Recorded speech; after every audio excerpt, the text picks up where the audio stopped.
Hello ladies and gentlemen, welcome back to Eternal Flames. My name's Blaze, and oh boy, I've been doing a lot of work.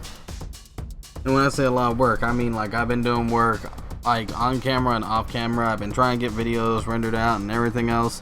But hey, none of that fucking matters because this is an ArtDay video. Why is it Bahamet?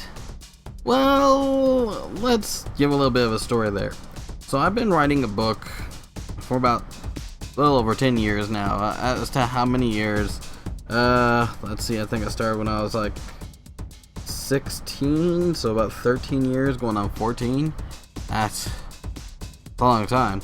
Back when I was in high school, this was a really roughly written book. I mean, there were chapters I didn't know what to do, so it's like, okay, skip that chapter, let's do this chapter.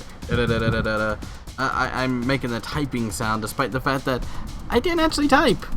This is all written in notebooks, and when I say notebooks, I mean it's like scattered between like 6 or 7 different notebooks, and I redid systems, and I got rid of certain stuff, and I did this, and I did that, and I did this, and I did that, and there was a lot to do. But in the story was a bunch of my friends, which I debated whether or not, you know, in some of the later iterations when I was in high school, or not high school, but college, to rename. And I'm like, no. Then they lose some of their character, they lose some of their life, and it's easier for me to connect somebody to somebody I know as comparison to someone I don't, if that makes any sense at all. So I ended up leaving a lot of these characters the same. However, there were characters that I also named after some of my favorite characters from other series, like Final Fantasy. In this case, we actually have Bahamet, right? This is a character that I have come to really enjoy over the years through Final Fantasy, and every iteration was a little different, a little bit crazier, a little bit cooler. Some were more dragon-like, some were less dragon-like, but overall he was a huge inspiration. Now, the creature in the 3D model here is my take on that classic character, but with quite a few changes to kind of fit into my story. He is very flesh and blood. No, he's not a summon. Yes, he's still a dragon, but there's also a lot more. Now, I could go into heavy detail on all this crap, but let's settle down and let's just talk about what the piece of art here is. I'm not joking, like, I spend time inside the live streams doing this stuff. I spend time outside the live streams doing stuff. I spent a lot of time in general just working on this, plotting it out, kind of doing this and that, trying to make sure that everything fit together.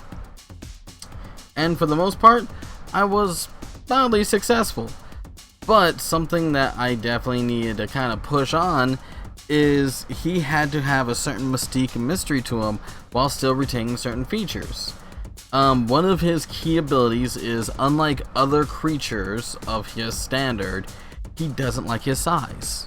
Similar to how humans don't like their weight or anything like that. Imagine being a big ass dragon and sitting there and it's like your prey crawls into a cave or something like that and you can't get in there. Or you want to hang out with your non-dragon friends and go drinking, but you don't fit into the tavern. So he found a way around it. He found a way to compress his mass. Now some of you are going, oh geez, what the hell? How does he compress his mass? Magic. Literally in the story there is lots and lots of magic, and it makes sense if I were to explain the magic thing, but that'd take too long and I would just bore you guys to death. But this is him more compressed. One of the few things he cannot compress matter wise is his legs. His legs still stay fairly the same size. Everything else kind of shrinks down, especially like his head in that. You'd think his head wouldn't shrink, but when you think of what your brain has, it's mostly, you know, fat and juice and all that. It'd be very easy to compress that, but you'd have more jumbled signals. You probably wouldn't be able to think as clearly. If anything, you'd have more mixed up thoughts. You'd have trouble actually remembering stuff a lot more, because one signal will fire off in another direction and you go, no, that's not right. What about this? No, that's not right. Shit. So yeah. Anyways, I'm gonna stop boring you with the details. Once again, this is Bahamet. He is one of my favorite characters in Final Fantasy, but more than that, in my story, he plays a very important role, both early on, I won't say how, but also way later in the story as a companion to the main character. Not only that, but he is also a voice of wisdom, because most of the characters do not actually know what's going on. Him being a creature of this particular setup knows far more. He understands other creatures better, he understands his surroundings better, he understands how things work better, because guess what? He fucking lived there! Compared to our more human companions, which haven't lived in these kinds of areas before, haven't really experienced any of this before, with a couple of weird exceptions. But once again, that's something else. If you'd like to know more about Soul's Blood, please write stuff down in the comments. I've been writing this story for ages, and I would love to share it with you guys, but once again, don't want to bore you. Anyways, I've talked long enough.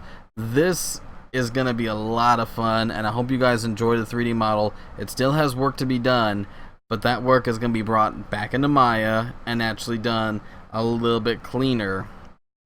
So enjoy, take care, stay safe, stay well, and I will see you guys all next time. Later, everybody. Bye.